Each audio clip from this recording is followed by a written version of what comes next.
자, 민주당 얘기도 해보겠습니다. 먼저 민주당의 차기 당권 지지도 여론조사 결과부터 보겠는데요. 민주당의 대표로 누가 적절한지 알아봤습니다. 먼저 민주당 지지층에선 역시 어대명입니다. 이재명 의원이 68.3, 압도적이고요. 박주민 의원이 7.2, 그리고 박용진 의원이 4.3입니다.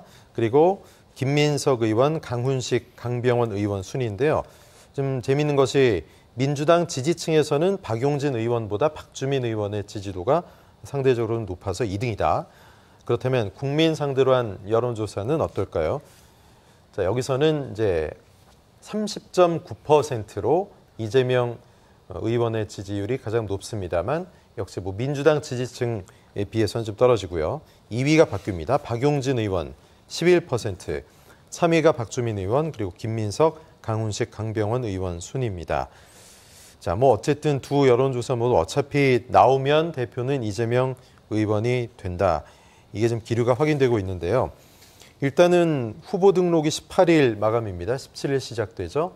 공식적으로 아직 출마 의사를 밝히진 않고 있는데 자, 언제 일단 시기가 거의 온 것 같아요. 언제쯤 밝힐까요? 아마 이제 마지막까지 있다 발표할 것 같아요. 저는 네. 17일쯤 되지 않을까 개인적으로 생각을 하는데 미리 어차피 물론 대부분의 사람들은 출마할 걸로 예상을 하고 있기 네네. 때문에 그건 기정사실화 돼가고 있다고 저는 보고요. 시점만 보고 있는 건데 제가 볼 때는 가능한 한 이제 숙고하는 모습을 보이면서 마지막에 발표를 할 거다. 그리고 미리 발표하면 계속 공격만 받아요, 사실은. 그렇기 때문에 네. 마지막에 발표를 하면서 극적인 효과도 함께 노리는 그런 전략을 쓰지 않을 그렇게 생각을 합니다. 예, 민주당 내에서 2위가 지지층에서 바뀌는 거는 소위 박용진 의원이 민주당 상대로 이빠른 소리를 좀 많이 해서 박주민 의원이 더 인기가 많은 겁니까? 어떻게 보세요? 그렇죠. 이제 민주당 지지자들은 개혁적 성향을 좀 더 좋아해요. 네네. 그러니까 아무래도 두 사람만 비교해보면 박용진, 박주민 두 분만 비교해보면 네. 박용진 의원은 좀 중도 화합적이라고 그렇죠. 하면 박주민 의원은 약간 개혁 성향이잖아요. 그래서 지지자들 입장에서는 개혁을 바라는 모습이 좀 목소리가 크기 때문에 아마 그래서 박주민 의원의 지지도가 더 높지 않나 이렇게 보여집니다. 그렇군요. 어쨌든 어대명이라고 해도 이재명 대 97그룹 이런 구도가 짜여진 것만은 확실한 것 같습니다. 97세대들 과연 이재명 의원에게 소위 게임이 될까? 이게 좀 궁금한데 어떻게 보세요? 네. 아직까지는 이들이 보여주는 게 별로 없어요. 네. 그러니까 97세대는 사실은 좀 약간 중간에 좀 낀 세대 비슷하면서 86세대를 그냥 추종하면서 그냥 따라온 그룹 이렇게 좀 인식이 많이 되고 있어요. 큰 특색이 없다. 예. 네. 그러니까 86세대하고의 차별성도 별로 떨어지고 이제 그런 거죠. 자, 그래서 사실은 이 세대를 참신하다 이렇게 국민들이 별로 안 느끼고 있는 거예요. 네네. 이제 그게 사실은 이제 이 세대의 좀 한계입니다. 자, 이런 상태에서 이제 이 한계를 극복을 하려면, 그러니까 86세대 그리고 또 이재명 의원하고는 확실히 다른 뭔가 그들만의 비전 이런 거를 좀 보여줄 필요가 있는데 아직까지 그거를 보여주고 있지는 못하다는 거예요. 그 누구도. 네. 이게 개인적으로 좀 공부를 덜해서일 수도 있고 집단 차원에서도 어쨌든 세대 한계 이런 것도 좀 작동을 하는 거라고 좀 보긴 하는데요. 네. 그럼에도 불구하고 뭔가 좀 이렇게 파격적인 비전을 들고 나오는 사람이 없다는 것은 개인적으로 굉장히 안타깝게 생각하는 그런 대목이고요. 박용진 의원 같은 경우에는 사실은 좀 97그룹이라고는 하지만 97그룹도 지금 크게 보면 두 종류 아닙니까? 그러니까 족보가 있는 친문계 97이 있고, 이도 저도 여기에도 저기에도 속하지 못한 박용진 의원 같은 족보 없는 이제 97도 있는 건데, 지금 당내에서는 역시 족보 없는 97은 좀 그 안에서도 존재감을 좀 발휘하기가 좀 힘든 거고, 반면에 일반 국민들은 이제 박용진 의원에 대해서 언론을 통해서 그동안 지금 민주당하고는 다른 입장을 취해오는 것을 계속 봐왔기 때문에.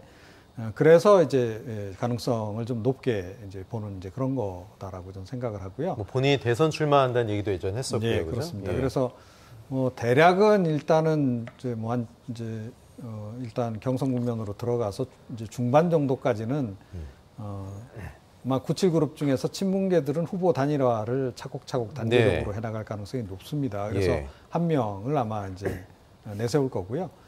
친문 그룹 중에서 이제 박용진 의원, 족보 없는 박용진 의원 한 명, 그리고 이제 이재명 후보 이렇게 3강 정도로 3강이라기보다는 1강 2중 정도로 좀 일단은 그 중반 판세가 형성되지 않을까. 그 상태에서 뭐 추가 단일화가 과연 이루어질 수 있을지, 네.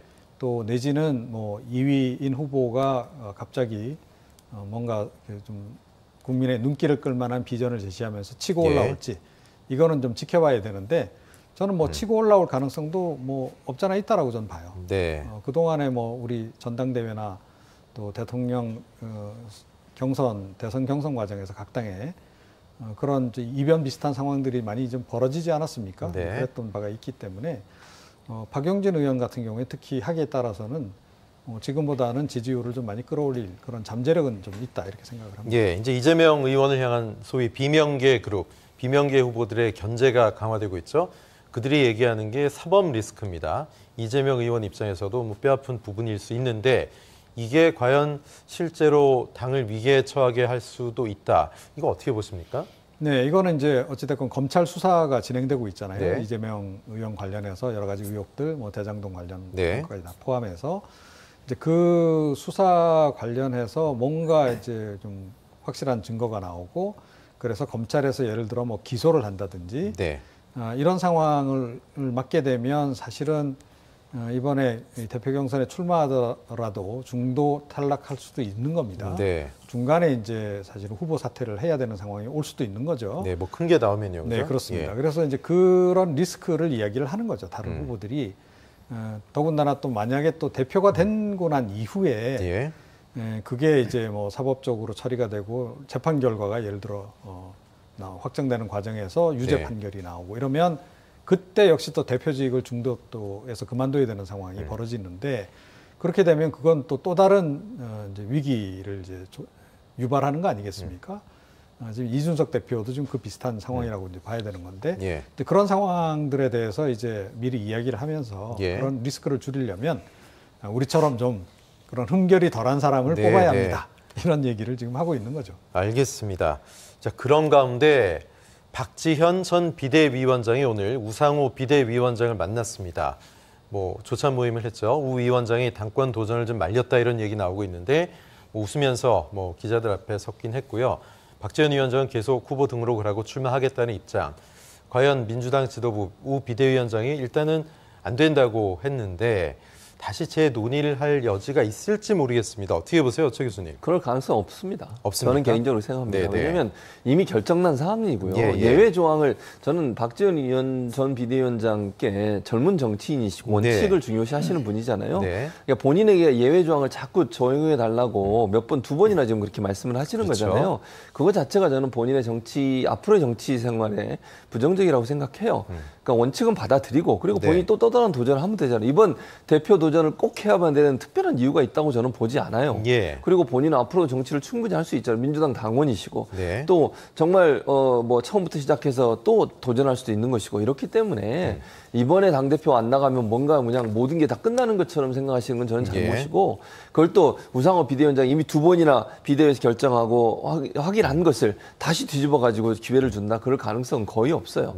뭐 제가 볼 땐 그렇고 다만 뭐 달래기 차원에서 얘기도 들어보고 이러려고 아마 만났다고 저는 보거든요. 그리고 이제 물론 비대위 입장도 전달하겠죠. 이러이러한 이유 때문에 그렇게 됐다고 하는 부분들. 왜냐하면 이게 갈등 요소로 부각되는 것은 민주당은 절대 도움이 안 되는 거니까 저는 그래서 뭐 그럴 가능성은 전혀 없고 박지원 위원장한테 꼭 부탁드리고 싶은 것은 민주당 당원이시고 민주당을 사랑하시는 당원이시니까 민주당이 발전적으로 갈 수 있도록 했으면 좋겠고요. 저는 앞으로 정말 오랫동안 정치하실 거잖아요. 그런 모습을 차근차근 처음부터 보여주신다고 하면 더 많은 지지를 얻지 않을까 그렇게 생각을 합니다.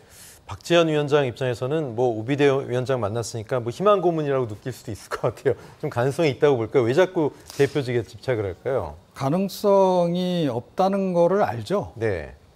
본인이 아는데 이게 일종의 이제 해고당했는데 출근 투쟁하는 거하고 똑같습니다. 그리고 이제 본인이 정치를 그만둘 거라면 모르겠는데 향후에 정치를 계속 한다라고 전제한다면 현재 위기를 기회로 만들어야 되는 거죠. 사실은 이제 개인적으로 굉장히 위기 국면을 맞고 있는 건 맞는데 다만 그 위기 국면에서도 지금 주목도는 굉장히 높아졌어요. 그래서 언론이 박지원 전 위원장 한마디 한마디에 굉장히 지금 민감하게 반응을 하고 있잖아요. 한마디 하면 보도 바로 됩니다. 그죠?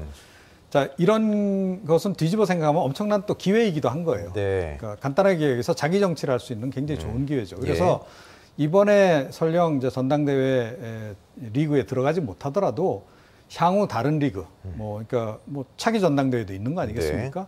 그때 재도전을 한다라고 전제하더라도 지금 이런 식으로 해서 인지도, 지명도를 최대한 많이 쌓아놓는 게 좋죠. 그리고 명분 축적도 지금 하고 있잖아요. 네네. 자기가 혁신의 아이콘이고 지금 민주당은 혁신하고 반대 방향으로 가고 있고 이재명 의원을 선택하는 것은 그 나쁜 결과고 나쁜 결과를 낳을 것이다라고 계속 지금 이제 명분을 지금 쌓고 있는 겁니다. 그래서 이재명 대표 체제하에서 만약에 민주당이 위기 국면을 맞는다라고 했을 때는 자연스럽게 박지원 전 위원장에게로 시선이 쏠리도록 그런 작업을 지금 하고 있는 거다.